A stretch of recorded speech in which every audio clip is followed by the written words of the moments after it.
ಓಂ ಶ್ರೀ ಗುರು ಬಸವಲಿಂಗಾಯ ನಮಃ. ಸರ್ವರಿಗೂ ಶರಣಾರ್ಥಿ. ಹೋದ ವರ್ಷ ಬಂದ ಹಬ್ಬ, ಹೋದ ವರುಷ ಹೊಳೆದ ಬೆಳಕು, ಮತ್ತೆ ಮರಳಿ ಬಂದಿತಿಂದು, ಮತ್ತೆ ಮರಳಿ ಹೊಳೆಯಿತಿಂದು. ಹೋದ ವರ್ಷ ಬಂದ ಹಬ್ಬ, ಹೋದ ವರುಷ ಹೊಳೆದ ಬೆಳಕು, ಮತ್ತೆ ಮರಳಿ ಬಂದಿತಿಂದು, ಮತ್ತೆ ಮರಳಿ ಹೊಳೆಯಿತಿಂದು, ಮತ್ತೆ ಮರಳಿ ಹೊಳೆಯಿತು. ಅಂದು ಕಂಡ ಇಳೆಯ ಹಸಿರು, ಅಂದು ಕಂಡ ಬೆಳೆಯ ಉಸಿರು, ಅಂದು ಕಂಡ ಇಳೆಯ ಹಸಿರು, ಅಂದು ಕಂಡ ಬೆಳೆಯ ಉಸಿರು, ಮತ್ತೆ ಕಣ್ಗೆ ಮುಕ್ತಿ ನೀಡಿ ಜನ್ಮ ಕುಸಿರು ತಂದವೆಂದು, ಜನ್ಮ ಕುಸಿರು ತಂದವೆಂದು. ಹೋದ ವರ್ಷ ಬಂದ ಹಬ್ಬ, ಹೋದ ವರುಷ ಹೊಳೆದ ಬೆಳಕು, ಮತ್ತೆ ಮರಳಿ ಬಂದಿತೆಂದು, ಮತ್ತೆ ಮರಳಿ ಹೊಳೆಯಿತೆಂದು, ಮತ್ತೆ ಮರಳಿ ಹೊಳೆಯಿತು. ಒಮ್ಮೆ ಹೊಳೆದ ದೀಪ ನಂದಿ, ಒಮ್ಮೆ ಕಂಡ ಕಿರಣ ಒಡಗಿ, ಒಮ್ಮೆ ಹೊಳೆದ ದೀಪ ನಂದಿ, ಒಮ್ಮೆ ಕಂಡ ಕಿರಣ ಒಡಗಿ, ಒಮ್ಮೆ ಸವಿದ ನಲಿವು ತೊಲಗಿ, ಮತ್ತೆ ಬಳಲಿ ಬಾಡಲೇಕೆ, ಮತ್ತೆ ಬಳಲಿ ಬಾಡಲೇಕೆ. ಹೋದ ವರ್ಷ ಬಂದ ಹಬ್ಬ, ಹೋದ ವರುಷ ಹೊಳೆದ ಬೆಳಕು, ಮತ್ತೆ ಮರಳಿ ಬಂದಿತೆಂದು, ಮತ್ತೆ ಮರಳಿ ಹೊಳೆಯಿತೆಂದು, ಮತ್ತೆ ಮರಳಿ ಹೊಳೆಯಿತು.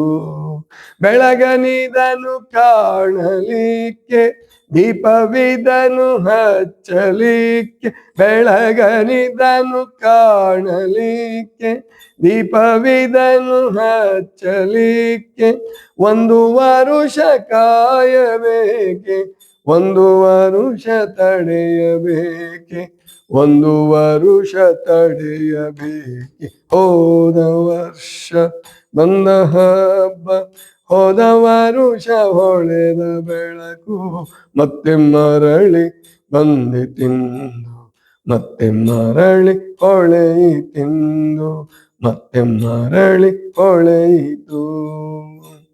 ಮನದ ಇಳೆಯ ಹಸುರಿನಲ್ಲಿ ಗುಣದ ಬೆಳೆಯ ಸುಳಿಯ ತೆಗೆದು, ಮನದ ಇಳೆಯ ಹಸುರಿನಲ್ಲಿ ಗುಣದ ಬೆಳೆಯ ಸುಳಿಯ ತೆಗೆದು, ಒಳಗೆ ದೀಪ ಹಚ್ಚಿನಲಿದು, ಒಳಗೆ ದೀಪ ಹಚ್ಚಿನಲಿದು, ಬೆಳಗಿನೊಳಗೆ ಬೆಳಗ ಕಾಣಿ, ಬೆಳಗಿನೊಳಗೆ ಬೆಳಗ ಕಾಣಿ.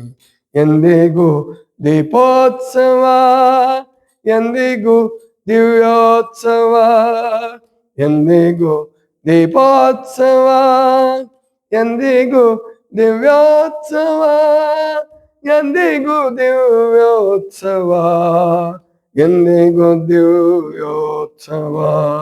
ಹೋದ ವರ್ಷ ಬಂದ ಹಬ್ಬ, ಹೋದ ವರುಷ ಹೊಳೆದ ಬೆಳಕು, ಮತ್ತೆ ಮರಳಿ ಬಂದಿತೆಂದು, ಮತ್ತೆ ಮರಳಿ ಹೊಳೆಯಿತೆಂದು, ಮತ್ತೆ ಮರಳಿ ಹೊಳೆಯಿತೆಂದು, ಮತ್ತೆ ಮರಳಿ ಹೊಳೆಯಿತು.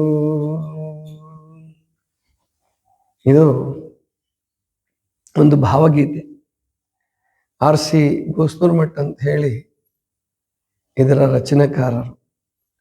ಅವ್ರದ್ದೇನು ಬಹಳ ಸಾಹಿತ್ಯ ಇದ್ದಂಗೆ ಕಾಣಿಸೋದಿಲ್ಲ, ಹೆಚ್ಚು ಕೇಳಿಲ್ಲ ನಾನು. ಇದನ್ನ ಕಾಳಿಂಗರಾವ್ ಅವರು ಸಂಗೀತ ನಿರ್ದೇಶನ ಮಾಡಿ ಹಾಡಿದ್ದಾರೆ. ಅಳುವ ಕಡಲುಳು ಮತ್ತೆ ಕೆಲವು ಜಿ.ಪಿ. ರಾಜರತ್ನಂ ಅವರ ಪದ್ಯಗಳು, ಇದೆಲ್ಲ ಸೇರಿಸಿ ಒಂದು ಕ್ಯಾಸೆಟ್ ಮಾಡಿದ್ರು ಅಂತ ಕಾಣುತ್ತೆ. ಆವಾಗ ಸುಮಾರು ಒಂದು 60 ವರ್ಷದ ಹಿಂದಿನ ಮಾತಿದು. 60 ವರ್ಷ ಆಗಿರ್ಬೋದು, 50ರಿಂದ 60 ವರ್ಷ ಇದೆಲ್ಲ ಹಾಡುಗಳು ಬಂದು. ಅದು ಬಹಳ ವಿಶೇಷವಾಗಿದೆ ಅರ್ಥ.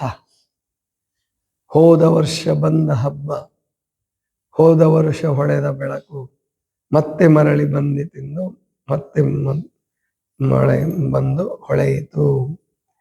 ಅಂದ್ರೆ ಈಗ ನಾವೆಲ್ಲ ನಾಳೆ ಹೊಸ ವರ್ಷ ಸ್ವಾಗತ ಮಾಡೋ ಇದ್ದೀವಿ. ಹಳೆ ವರ್ಷ ಮುಗಿಸ್ತೀವಿ, ಹೊಸ ವರ್ಷ ಅಂತ ಅನ್ಕೊಂತೀವಿ. ಆದ್ರೆ ಪ್ರಕೃತಿನಲ್ಲಿ ಹೊಸ ವರ್ಷ ಅದು ಮರಗಿಡಗಳಿಗೆ ಒಂದು ಕಾಲಕ್ಕೆ ಬರುತ್ತೆ. ಆಮೇಲಿಂದ ಬೇರೆ ಬೇರೆ ಸಂದರ್ಭದಲ್ಲಿ ಅಥವಾ ನಿತ್ಯ ನೂತನ, ನಿತ್ಯ ಹೊಸ ವರ್ಷ ಅಂದ್ರೆ ಸೂರ್ಯೋದಯ ಹೊಸ ವರ್ಷ, ಚಂದ್ರನ ಬೆಳದಿಂಗಳು ಹೊಸ ವರ್ಷ ಪ್ರಕೃತಿಗೆ. ನಮಗೆ ನಾವು ಲೆಕ್ಕ ಹಾಕೊಂಡಿದೀವಿ 12 ತಿಂಗಳು, ಒಂದು ವರ್ಷ ಮುಗಿಸಿದ್ರೆ ಒಂದು ವರ್ಷ ಮುಗೀತು, ಹೊಸ ವರ್ಷ ಬಂತಂತ. ಹೋದ ವರ್ಷ ಬಂದ ಹಬ್ಬ, ಹೋದ ವರ್ಷ ಹೊಳೆದ ಬೆಳಕು, ಮತ್ತೆ ಮರಳಿ ಬಂದಿತೆಂದು ಮತ್ತೆ ಮರಳಿ ಹೊಳೆಯಿತು ಅಂತೇಳಿ ಪಲ್ಲವಿ ಹಬ್ಬದ ಬಗ್ಗೆ ಹೇಳ್ತಾರೆ. ದೀಪಾವಳಿ ಹಬ್ಬ ಇರಲಿ ಅಥವಾ ಮತ್ತೆ ಯಾವುದೇ ಹಬ್ಬಗಳಿರ್ಲಿ, ಮತ್ತೆ ಮತ್ತೆ ಬರ್ತಿರ್ತವೆ. ಮತ್ತೆ ಮತ್ತೆ ಅದೇ ಆಚರಣೆ ಮಾಡಿ ಮನುಷ್ಯ ಸಂತೋಷ ಪಡ್ತಿರ್ತಾನೆ. ಇವತ್ತಂತೂ ರಾತ್ರಿಗೆ 12 ಗಂಟೆಗೆ ಅದೆಷ್ಟು ಜನರು ಕುಡಿದು ಕುಪ್ಪಳಿಸಿ ಹಾಳಾಗಿ, ಗೊತ್ತಾಯ್ತಲ್ಲ, ಎಷ್ಟು ಪಟಾಕಿ ಹೊಡೆದು ಪರಿಸರ ಕೆಡಿಸಿ ಕೆಲವರು ಜೀವನ ಕಳ್ಕೊಂತಾರೆ. ಆಮೇಲೆ ಕುಡಿದು ಹೊಡೆದಾಡ್ತಾರೆ, ಬಡ್ದಾಡ್ತಾರೆ. ಆಮೇಲೆ ಎಷ್ಟೋ ಜನರಿಗೆ ತೊಂದರೆ ಕೊಡ್ತಾರೆ. ಆದ್ರೆ ಈ ಸಾರಿ ಸ್ವಲ್ಪ ಸ್ಟ್ರಿಕ್ಟ್ ಮಾಡಿದ್ದಾರೆ ಅಂತ ಅನ್ಕೊಳ್ಳೋಣ. ನಮ್ಮ ಕಡೆ, ನಮ್ಮ ಹಳ್ಳಿಗಳ ಭಾಗದಲ್ಲಿ, ನಮ್ಮ ಮಠಗಳ ಸುತ್ತ ಏನು ಗದ್ದಲ ಆಗಲ್ಲ. ಆದ್ರೆ ಬೆಂಗಳೂರು, ಮುಂಬೈ, ಕಲ್ಕತ್ತಾ, ಡೆಲ್ಲಿ, ಹೈದರಾಬಾದ್ ಇಂಥ ಏನು ಮೆಟ್ರೋಪಾಲಿಟನ್ ಸಿಟೀಸ್ ಅಂತ ಏನು ಕರಿತಿರಲ್ಲ, ಇಲ್ಲಿ ಬಹಳ ಕಷ್ಟ ಆಗತ್ತೆ. ಅಲ್ಲಿ ಬದುಕೆ ದುರ್ಭರ ಆಗತ್ತೆ. ಇಂಥ ಹಬ್ಬಗಳು ಬಂದ್ಬಿಟ್ರೆ, ಹೊಸ ವರ್ಷ, ಕ್ರಿಸ್ಮಸ್ ಅಲ್ಲಿ ಅಷ್ಟು ಗದ್ದಲ ಮಾಡ್ಲಿಕ್ಕಿಲ್ಲ, ಹೊಸ ವರ್ಷದಲ್ಲಿ ತುಂಬಾ ಗಲಾಟೆ ಮಾಡ್ತಾರೆ. ಹೀಗೆ ಹಾಗಾದ್ರೆ ಪ್ರಕೃತಿನಲ್ಲಿ ಹೊಸ ವರ್ಷ ಯಾವಾಗ ಅಂದ್ರೆ ಬಹಳ ಅದ್ಭುತವಾಗಿ ಹೇಳ್ತಾರೆ. ಹೋದ ವರ್ಷ ಬಂದ ಹಬ್ಬ, ಹೋದ ವರ್ಷ ಹೊಳೆದ ಬೆಳೆ, ಅಂದು ಕಂಡ ಇಳೆಯ ಹಸಿರು, ಅಂದು ಕಂಡ ಬೆಳೆಯ ಉಸಿರು, ಮತ್ತೆ ಕಣಿಗೆ ಹೊಳೆಯಿತೆಂದು ಜನ್ಮಕ್ಕೆ ಮುಕ್ತಿ ತಂತು ಅಂತ ಹೇಳ್ತಾರೆ. ಅಂದು ಕಂಡ ಇಳೆಯ ಹಸಿರು, ಅಂದು ಕಂಡ ಬೆಳೆಯ ಉಸಿರು, ಕಣ್ಗೆ ಮತ್ತೆ ಮುಕ್ತಿ ನೀಡಿ ಜನ್ಮ ಕುಸಿರು ತಂದವೆಂದು, ಜನ್ಮ ಕುಸಿರು ತಂದವೆಂದು. ದೀಪಾವಳಿ ಹಬ್ಬದ ಬಗ್ಗೆನೇ ಮಾತಾಡ್ತಾರೆ ಅಂತ ಅನ್ಸುತ್ತೆ. ಪ್ರಾಯಶಃ ಉತ್ತರ ಕರ್ನಾಟಕದಲ್ಲಿ ಅದರಲ್ಲೂ ಬೆಳೆಗಳು, ಭತ್ತ ಎಲ್ಲ, ದಕ್ಷಿಣ ಕರ್ನಾಟಕ, ಉತ್ತರ ಕರ್ನಾಟಕ ಅಂತ ಭೇದ ಇಲ್ಲ ಅದಕ್ಕೆ. ದೀಪಾವಳಿ ಸಂದರ್ಭದಲ್ಲಿ ಎಲ್ಲ ಕಡೆ ಸುಗ್ಗಿ ಆಗ ಪೈರು ಬರ್ತಾ ಇರುತ್ತೆ. ಅಂದು ಕಂಡ ಇಳೆಯ ಹಸಿರು, ಹೋದ ವರ್ಷ ಕಂಡಂತ ಇಳೆಯ ಹಸಿರು, ಅಂದು ಕಂಡ ಬೆಳೆಯ ಉಸಿರು, ಮತ್ತೆ ಕಣ್ಣಿಗೆ ಮುಕ್ತಿ ನೀಡಿ ಜನ್ಮ ಕುಸಿರು ತಂದವೆಂದು.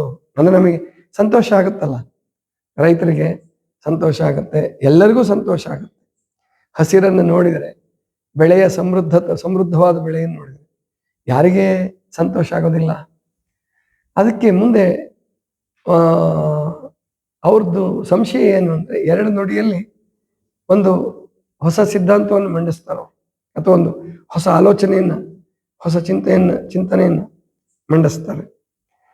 ಒಮ್ಮೆ ಹೊಳೆದ ದೀಪ ನಂದಿ, ಒಮ್ಮೆ ಕಂಡ ಕಿರಣ ಒಡಗಿ, ಒಮ್ಮೆ ಸವಿದ ನಲಿವು ತೊಲಗಿ, ಮತ್ತೆ ಬಾಳಲಿ ಬಾಡಲಿಕೆ, ಮತ್ತೆ ಬಾಳಲಿ ಬಾಡಲಿಕೆ. ಹೋದ ವರ್ಷ ಬಂದ ಹಬ್ಬ, ಒಮ್ಮೆ ಹೊಳೆದ ದೀಪ ನಂದಿ ಅಂದ್ರೆ ದೀಪ ಹೊಳೆಯುತ್ತೆ, ಆರುತ್ತೆ.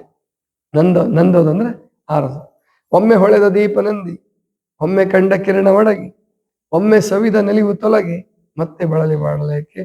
ಇಲ್ಲಿ ದೀಪ ಅಂದ್ರೆ ಕೇವಲ ಹೊರಗಿನ ದೀಪ ಅಲ್ಲ, ಮನಸ್ಸಿನ ಆ ಸಂತೋಷದ ದೀಪ. ಒಂದ್ಸಾರಿ ಸಂತೋಷ ಆಗತ್ತೆ, ಒಂದೇನೋ ಹಬ್ಬ ಊಟ ಮಾಡಿದಾಗ ತುಂಬಾ ಸುಖ ಅನ್ಸುತ್ತೆ. ಮರುದಿವಸ ಹೊಟ್ಟೆ ಕೆಟ್ಟಾಗ, ಗೊತ್ತಾಯ್ತಲ್ಲ, ಹೊಟ್ಟೆ ಕೆಟ್ಟ ಕೂಡಲೇ ದುಃಖ ಅನಿಸ್ತದೆ. ಒಮ್ಮೆ ಹೊಳೆದ ದೀಪ ನಂದಿ, ಒಮ್ಮೆ ಕಂಡ ಕಿರಣ ಒಡಗಿ, ಒಮ್ಮೆ ಸವಿದ ನಲಿವು ತೊಲಗಿ. ಯಾಕೆ ಈ ತರ ನಲಿವು ಹೋಗೋದು? ಅದು ಕಾಯಂ ಇರಕ್ಕಾಗಲ್ವಲ್ಲ, ಕಾಯಂ ಇದ್ರೆ ಚೆನ್ನಾಗಿರ್ತಿತ್ತಲ್ಲ ಅನ್ನೋ ಅಪೇಕ್ಷೆಯನ್ನ ಕವಿ ಇಲ್ಲಿ ವ್ಯಕ್ತಪಡಿಸ್ತಾನೆ. ಆಮೇಲೆ 3ನೇ ನುಡಿಯಲ್ಲಿ ಹೇಳ್ತಾರೆ, ಬೆಳಗನಿದನು ಕಾಣಲಿಕ್ಕೆ, ದೀಪವಿದನು ಹಚ್ಚಲಿಕ್ಕೆ, 1 ವರುಷ ಕಾಯಬೇಕೆ, 1 ವರುಷ ತಡೆಯಬೇಕೆ. ಇದು ಪ್ರಶ್ನೆ. ದೀಪಾವಳಿ ಹಬ್ಬದ್ದು ಸೂಚನೆ ಇಲ್ಲಿ ಕಾಣಿಸ್ತದೆ. ದೀಪಾವಳಿ ಹಬ್ಬದಲ್ಲಿ ನಿಮಗೆ ಗೊತ್ತು, ಸಿಕ್ಕಾಪಟ್ಟೆ ದೀಪ ಹಚ್ತಿದ್ರು, ಹಚ್ತಾರೆ ಈಗಲೂ, ಆದರೆ ಕಡಿಮೆ ಆಗ್ತಾ ಇದೆ. ಆ ಬಹಿರಂಗದ ದೀಪ ಹಚ್ಚಿ ಅದಕ್ಕೆ 1 ವರ್ಷ ಕಾಯ್ಬೇಕಾದ ಅಗತ್ಯ ಇಲ್ಲ. ಈಗಂತೂ ಎಲ್ಲ ಕಡೆ ಜಗಮಗ ಏನು ವಿದ್ಯುತ್ ದೀಪಗಳು ಬೆಳಗ್ತಾ ಇದ್ದಾವೆ. ಆಮೇಲಿಂದ ಕಾರ್ಯಕ್ರಮಗಳಲ್ಲಿ ಹಗಲತ್ತು ಸೀರಿಯಲ್ ಸೆಟ್ ಹಾಕ್ಬಿಟ್ಟಿರ್ತಾರೆ, ಹಗಲತ್ತು ದೀಪ ಹಚ್ಚಿಬಿಟ್ಟಿರ್ತಾರೆ. ದೊಡ್ಡ ದೊಡ್ಡ ಸಭಾಭವನಗಳಿದ್ರೆ ಅಲ್ಲಿ ಹಗಲತ್ತು ದೀಪ ಹಚ್ಚಿರ್ತಾರೆ. ಅಂದ್ರೆ ವಿದ್ಯುತ್ ದೀಪದ ಮಹಿಮೆ, ವಿದ್ಯುತ್ತಿನ ಮಹಿಮೆ ಇಲ್ಲ. ಆದ್ರೆ ಈ ದೀಪ ಹಚ್ಚಕ್ಕೆ ಅಥವಾ ಮನಸ್ಸಿನ ದೀಪ ಹಚ್ಕೊಳ್ಳೋದಕ್ಕೆ, ಸಂತೋಷ ಪಡೋದಕ್ಕೆ 1 ವರ್ಷ ಕಾಯ್ಬೇಕಾ? ಬೆಳಗನಿದನು ಕಾಣಲಿಕ್ಕೆ, ದೀಪವಿದನು ಹಚ್ಚಲಿಕ್ಕೆ 1 ವರ್ಷ ಕಾಯಬೇಕೆ? 1 ವರ್ಷ ತಡೆಯಬೇಕೆ? ಇಲ್ಲ. ಈ ದೀಪ, ಒಳಗಿನ ದೀಪ ಹೆಂಗ್ ಹಚ್ಬೇಕು ಅನ್ನೋದನ್ನ ಕೊನೆ ನುಡಿಲಿ ಹೇಳ್ತಾರೆ. 1 ವರ್ಷ ಕಾಯ್ಬೇಕಾಗಿಲ್ಲ. ನೀವು ಬಹಿರಂಗ ದೀಪಾವಳಿ ಮಾಡಕ್ಕೆ 1 ವರ್ಷ ಕಾಯ್ಬೇಕು. ಆದ್ರೆ ಮನದ ಇಳೆಯ ಹಸುರಿನಲ್ಲಿ ಗುಣದ ಬೆಳೆಯ ಸುಳಿಯ ತೆಗೆದು, ಮನದ ಇಳೆಯ ಹಸುರಿನಲ್ಲಿ ಗುಣದ ಬೆಳೆಯ ಸುಳಿಯ ತೆಗೆದು, ಒಳಗೆ ದೀಪ ಹಚ್ಚಿನಲಿದು ಬೆಳಗಿನೊಳಗೆ ಬೆಳಗ ಕಾಣಿ, ಬೆಳಗಿನೊಳಗೆ ಬೆಳಗ ಕಾಣಿ. ಎಂದಿಗೂ ದೀಪೋತ್ಸವ, ಎಂದಿಗೂ ದಿವ್ಯೋತ್ಸವ, ಎಂದಿಗೂ ದೀಪೋತ್ಸವ, ಎಂದಿಗೂ ದಿವ್ಯೋತ್ಸವ, ಎಂದಿಗೂ ದಿವ್ಯೋತ್ಸವ, ಎಂದಿಗೂ ದಿವ್ಯೋತ್ಸವ. ಹೋದ ವರ್ಷ ಬಂದ ಹಬ್ಬ, ಹೋದ ವರುಷ ಹೊಳೆದ ಬೆಳಕು, ಮತ್ತೆ ಮರಳಿ ಬಂದಿತಿಂದು, ಮತ್ತೆ ಮರಳಿ ಹೊಳೆಯಿತಿಂದು, ಮತ್ತೆ ಮರಳಿ ಹೊಳೆಯಿತು. ಮನದ ಇಳೆಯ ಹಸುರಿನಲ್ಲಿ ಗುಣದ ಬೆಳೆಯ ಸುಳಿಯ ತೆಗೆದು, ಒಳಗೆ ದೀಪ ಹಚ್ಚಿನಲಿದು ಬೆಳಗಿನೊಳಗೆ ಬೆಳಗ ಕಾಣಿ. ಅದ್ಭುತವಾದಂತಹ ನುಡಿ ಇದು. ಕೊನೆ ನುಡಿನಲ್ಲಿ ಕವಿ ತನ್ನ ಅನುಭವ, ತನ್ನ ಏನು ಆ ಸೃಜನಶೀಲತೆ ಎಲ್ಲವನ್ನೂ ಅವರು ಕೊನೆ ನುಡಿಯಲ್ಲಿ ತುಂಬಾ ಅದ್ಭುತವಾಗಿ ಹೇಳ್ತಾರೆ. ಮನದ ಇಳೆಯ ಹಸುರಿನಲ್ಲಿ, ಮನದ ಇಳೆ ಅಂದ್ರೆ ಭೂಮಿ, ಮನದ ಭೂಮಿಯ ಹಸುರಿನಲ್ಲಿ, ಯಾವ ಹಸಿರು? ಸುಜ್ಞಾನದ ಹಸಿರಿನಲ್ಲಿ ಗುಣದ ಬೆಳೆಯ ಸುಳಿಯ ತೆಗೆದು, ಸದ್ಗುಣಗಳ ಬೆಳೆಯನ್ನ ಸುಳಿ ತೆಗೆದು, ಒಳಗೆ ದೀಪ ಹಚ್ಚಿ ನಲಿದು, ಒಳಗೆ ವಿವೇಕದ ದೀಪವನ್ನ, ಆಮೇಲೆ ಸತ್ಯದ ದೀಪವನ್ನ, ಸುಜ್ಞಾನ ದೀಪವನ್ನ, ಪರೋಪಕಾರದ ದೀಪವನ್ನ ಬೆಳಗಿಸಿಕೊಂಡ್ರೆ ಆಗ ಬೆಳಗಿನೊಳಗೆ ಬೆಳಗ ಕಾಣಿ. ಆ ಬೆಳಕು ಕಣ್ಣಿಗೆ, ಬಹಿರಂಗದ ಕಣ್ಣಿಗೆ ಕಾಣಿಸುವ ಬೆಳಕಲ್ಲ, ಬೆಳಗಿನೊಳಗೆ ಬೆಳಗ ಕಾಣಿ. ಎಂದಿಗೂ ದೀಪೋತ್ಸವ, ಎಂದಿಗೂ ದಿವ್ಯೋತ್ಸವ, ಎಂದಿಗೂ ದಿವ್ಯೋತ್ಸವ. ಇದು ಬಹಳ ಅದ್ಭುತವಾದಂತಹ ನುಡಿ. ಅದರಂತೆ ನಾವೆಲ್ಲರೂ ಬಾಳೋಣ, ಬದುಕೋಣ. ಇದಿಷ್ಟು ಇವತ್ತಿನ ಚಿಂತನ. ಸರ್ವರಿಗೂ ಶರಣ.